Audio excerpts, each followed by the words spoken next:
ఆసరా మహారాజు తాని సమిధల్లి మారి నిలువెల్లా వెలిగెరా భోగాన్ని విడిచి త్యాగాన్ని వలచి తాపసిగా నిలిచెరా జనక్షేమమే తన సంకల్పముగా తన ఊపిరి హోమజ్వాలలుగా స్వర్గాన్నే శాసించెనురా అమృతమును ఆహ్వానించెనురా వానగాడతో ఈ వేళ జన జీవితాలు చిగురించేలా కాలసీమలో ఈ వేళ రతనాల ధారలే కురిసేలా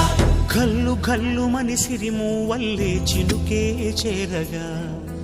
జల్లు జల్లు మని పులకింతల్లు పుడమే పాడగా హరివిల్లు ఎత్తి కరిమబ్బు వాన బాణాలే వేయని నిలువెల్ల మంచు వడగళ్ళు తాకి కడగళ్ళే